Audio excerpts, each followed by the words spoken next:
Hi everybody, this is Mrs. Wilson coming to you from my car. Ellie Wilson has to get an appliance at the orthodontist today, so I'm going to be here for a while. So I thought that I would just read with you guys while I'm waiting for her. And so happy last day of school to all my Friendship Valley friends. And we're going to get right into chapter 10 titled The Marauder's Map. So chapter 9, The Grim Defeat, ended with Harry getting seriously injured during the Quidditch match. And so he has just found out the fate of his trusty broom. So when he was in the hospital wing recovering and he asked Hermione and Ron about how his broom had been recovered, this is the way they described what happened to it. Well, when you fell off, it got blown away, said Hermione hesitantly. And it hit, oh Harry, it hit the Whomping Willow. Harry's insides lurched. The Whomping Willow was a very violent tree that stood alone in the middle of the grounds. And, he said, dreading the answer. Well, you know the Whomping Willow, said Ron. It doesn't like being hit. Professor Flitwick brought it back just before you came around, said Hermione in a very small voice. Slowly, she reached down for a bag at her feet, turned it upside down, and tipped a dozen bits of splintered wood and twig onto the bed. The only remains of Harry's faithful, finally beaten broomstick. All right, so that's a sad ending for Harry's broomstick for sure, but I'm so grateful that Harry, who could have been injured so much worse than he was, is recovering and doing okay. Chapter 10, The Marauder's Map.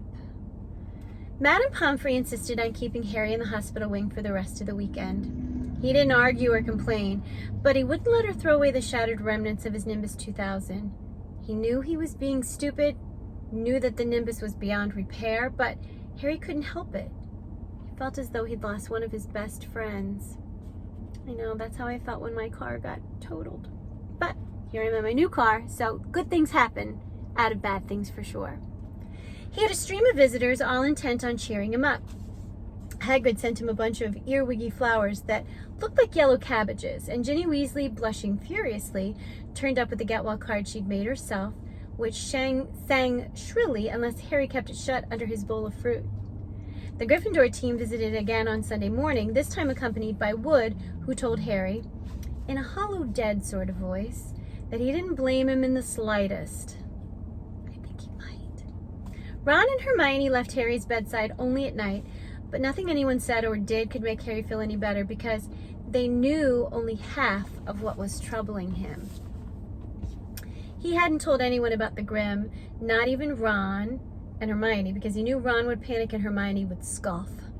The fact remained, however, that it had now appeared twice, and both appearances had been followed by near-fatal accidents. The first time, he'd been nearly run over by the night bus. The second, fallen 50 feet from his broomstick. Was the Grim going to haunt him until he actually died? Was he going to spend the rest of his life looking over his shoulder for the beast? And then there were the dementors. Harry felt sick and humiliated every time he thought of them.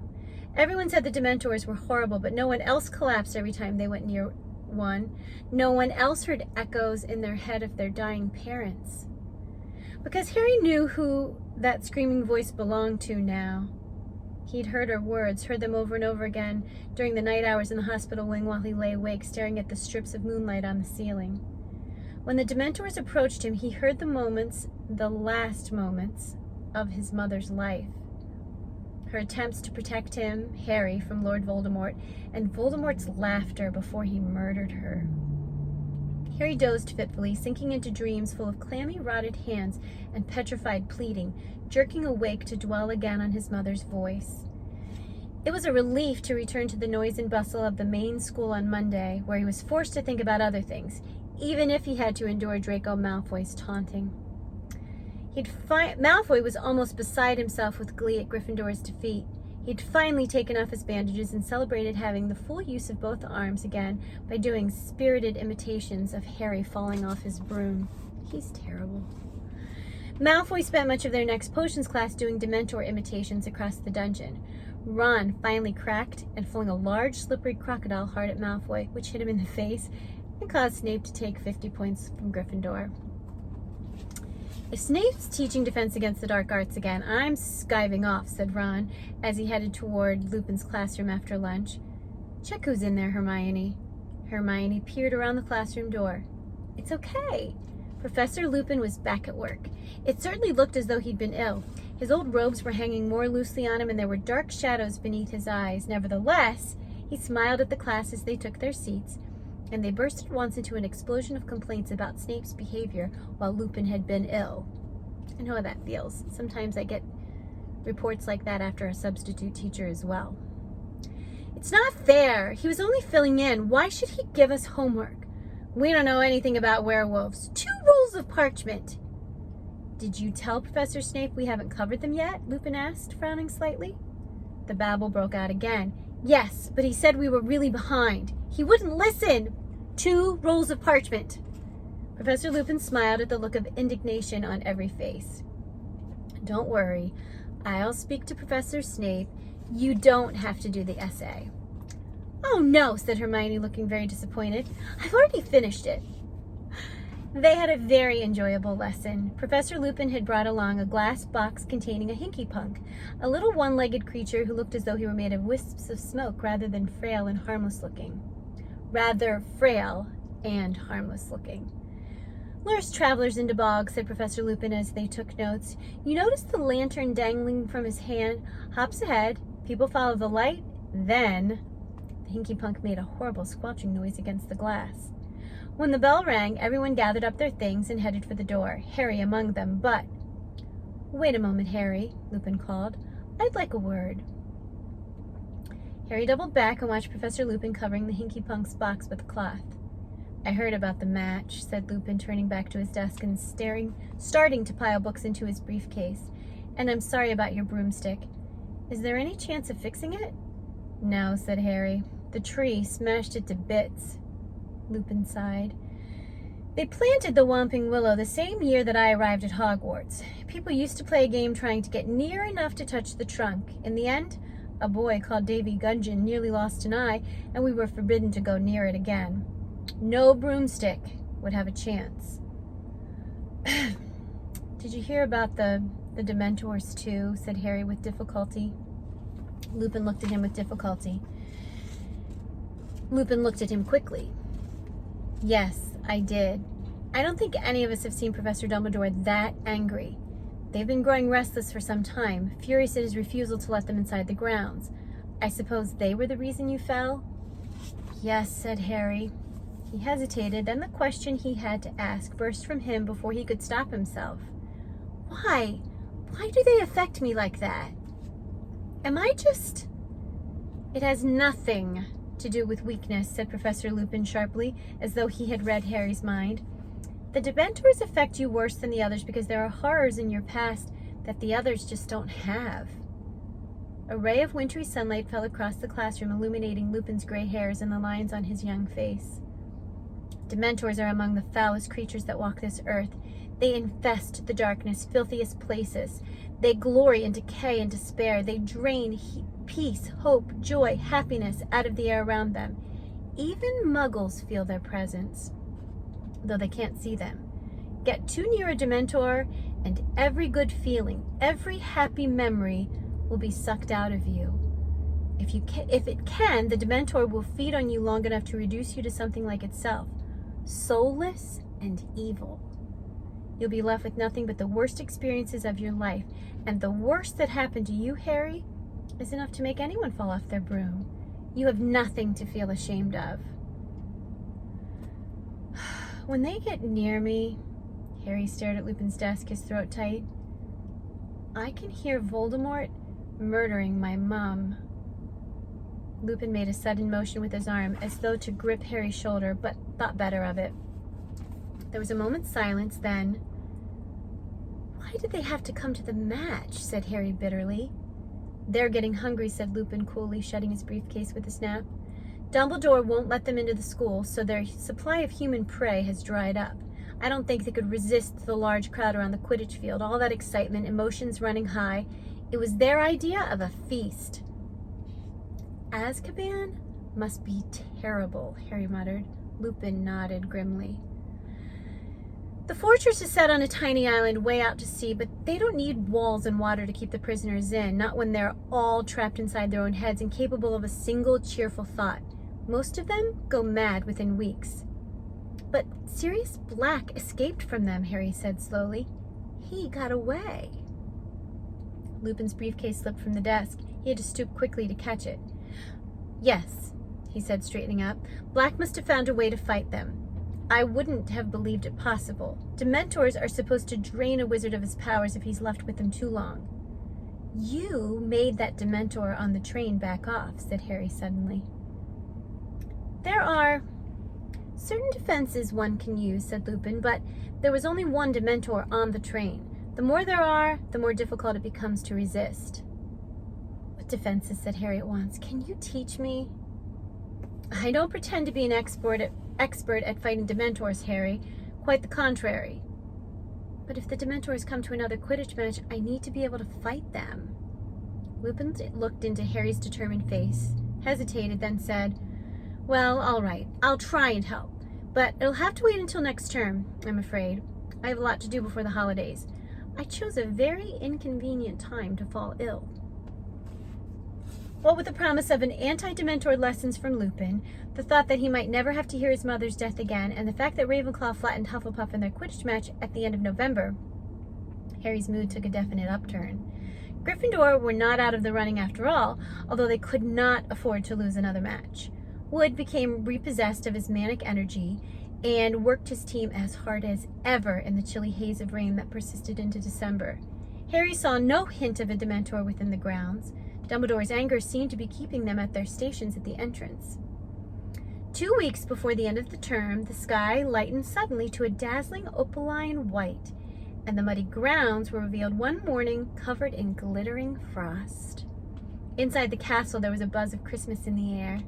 Professor Flitwick, the charms teacher, had already decorated his classroom with shimmering lights that turned out to be real fluttering fairies. The students were all happily discussing their plans for the holidays. Both Ron and Hermione had decided to remain at Hogwarts, and though Ron said it was because he couldn't stand 2 weeks with Percy, and Hermione insisted she needed to use the library, Harry wasn't fooled. They were doing it to keep him company, and he was very grateful. To everyone's delight except Harry's, there was to be another Hogsmeade trip on the very last weekend of the term. We can all do our Christmas shopping there, said Hermione. Mom and Dad would really love those tooth-flossing string mints from Honeydukes. Resigned to the fact that he would be the only third year staying behind again, Harry borrowed a copy of Witch Broomstick from Wood and decided to spend the day reading up on the different makes. He'd been riding one of the school brooms at team practice, an ancient shooting star, which is very slow and jerky. He definitely needed a new broom of his own. On the Saturday morning of the Hogsmeade trip, Harry bid goodbye to Ron and Hermione, who were wrapped in cloaks and scarves, then turned up the marble staircase alone and headed back toward Gryffindor Tower. Snow had started to fall outside the windows, and the castle was very still and quiet. Psst! Harry! He turned, halfway along the third corridor, to see Fred and George peering out at him from behind a statue of humpbacked one-eyed witch. What are you doing? Said Harry curiously. How come you're not going to Hogsmeade? We've come to give you a bit of festive cheer before we go, said Fred with a mysterious wink. Come in here. He nodded toward an empty classroom to the left of the one-eyed statue. Harry followed Fred and George inside. George closed the door quietly and then turned beaming to look at Harry. Early Christmas present for you, Harry, he said. Fred pulled something from inside his cloak with a flourish and laid it on one of the desks. It was a large, square, very worn piece of parchment with nothing written on it. Harry, suspecting one of Fred and George's jokes, stared at it. Well, what's that supposed to be? This, Harry, is the secret of our success, said George, patting the parchment fondly. It's a wrench giving it to you, said Fred, but we decided last night your need's greater than ours. Anyway, we know it by heart, said George. We bequeath it to you. We don't really need it anymore. And what do I need with a bit of old parchment, said Harry. A bit of old parchment, said Fred, closing his eyes with a grimace as though Harry had mortally offended him. Explain, George. Well, when we were in our first year, Harry, young, carefree, innocent, Harry snorted. He doubted whether George and Fred had ever been innocent. Well, more innocent than we are now. We got into a spot of bother with Filch. We let off a dung bomb in the corridor and it upset him for some reason. So he hauled us off to his office and started threatening us with the usual. Detention, disembowelment, and we couldn't help noticing a drawer in one of his filing cabinets marked confiscated and highly dangerous. Don't tell me, said Harry starting to grin. Well, what would you have done, said Fred. George caused a diversion by dropping another dung bomb. I whipped the drawer open and grabbed this. It's not as bad as it sounds, said George. We don't reckon Filch ever found out how to work it. He probably suspected what it was, though, or he wouldn't have confiscated it. And you know how to work it? Oh, yes, said Fred, smirking. This little beauty's taught us more than all the teachers in the school. You're winding me up, said Harry, looking at the ragged old bit of parchment. Oh, are we? Said George. He took out his wand, touched the parchment lightly, and said, I solemnly swear that I am up to no good. And at once, thin ink lines began to spread like a spider's web from the point that George's wand had touched. They joined each other, they crisscrossed, they fanned into every corner of the parchment. Then words began to blossom across the top. Great curly green words that proclaimed.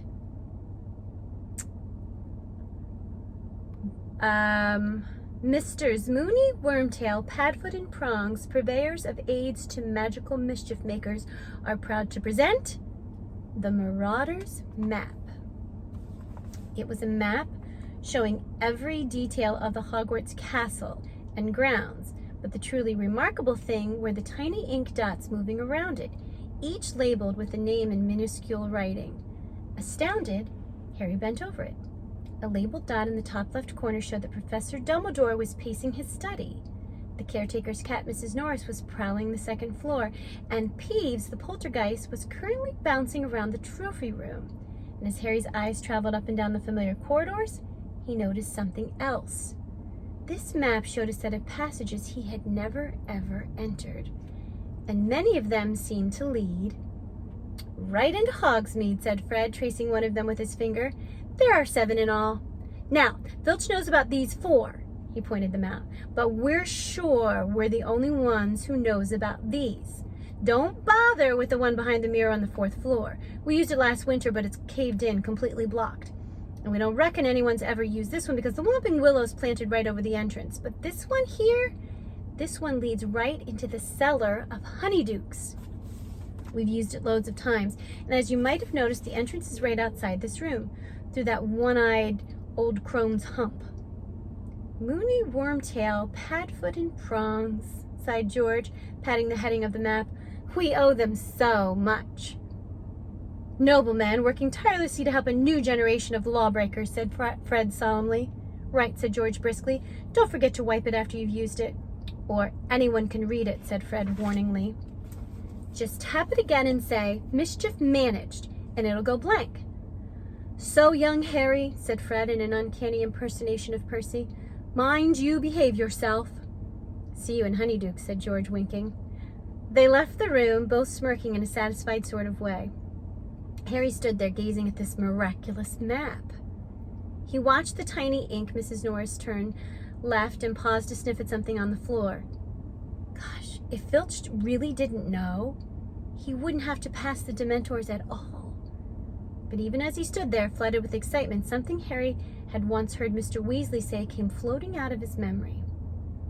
Never trust anything that can't think for itself if you can't see where it keeps its brain. This map was one of those dangerous magical objects Mr. Weasley had been warning against, aids for magical mischief makers. But then Harry reasoned he only wanted to use it to get into Hogsmeade. It wasn't as though he wanted to steal anything or attack anyone, and Fred and George had been using it for years without anything horrible happening. He traced the secret passages to Honeydukes with his finger. Then quite suddenly, as though following orders, he rolled up the map, stuffed it inside his robes, and hurried to the door of the classroom. He opened it a couple of inches. There was no one outside. Very carefully, he edged out of the room and behind the statue of the one-eyed witch. Now, what did he have to do? He pulled out the map again and saw, to his astonishment, that a new ink figure had appeared upon it labeled Harry Potter. This figure was standing exactly where the real Harry was standing, about halfway down the third-floor corridor. Harry watched carefully. His little ink self appeared to be tapping the witch with his minute wand. Harry quickly took out his real wand and tapped the statue. Nothing happened. He looked back at the map. The tiniest speech bubble had appeared next to his figure. The word inside said, Descendium. Descendium, Harry whispered, tapping the stone witch again. At once, the statue's hump opened wide enough to admit a fairly thin person. Harry glanced quickly up and down the corridor, then tucked the map away again, hoisted himself into the hole head first, and pushed himself forward. He slid a considerable way down what felt like a stone slide, then landed on cold, damp earth. He looked up. He stood up, looking around. It was pitch dark. He held out his wand, muttered Lumos, and saw that he was in a very narrow, low, earthy passageway. He raised the map, tapped it with the tip of his wand, and muttered, Mischief managed. The map went blank at once. He folded it carefully, tucked it inside his robes, then, heart beating fast, both excited and apprehensive, he set off. The passage twisted and turned, more like the burrow of a giant rabbit than anything else. Harry hurried along it, stumbling now and then on the uneven floor, holding his wand out in front of him. It took ages, but Harry had the thought of honeydukes to sustain him, and after what felt like an hour, the passage began to rise. Panting, Harry sped up, his face hot, his feet very cold. And so that is where we are going to leave off for today's reading until we turn back to finish the chapter off tomorrow and see if indeed he does make it to Hogsmeade and to Honeydukes, or if he finds any trouble along the way. And once he's there, I don't know what he's going to do because he's not supposed to be there or not supposed to be seen. So as exciting as this is, it makes me a bit worried as well. But we'll find out exactly what happens in Harry's adventures tomorrow. So in the meantime, enjoy this very last day of school and the fact that we have a whole wonderful summer ahead of us. And I cannot wait to read with you again tomorrow.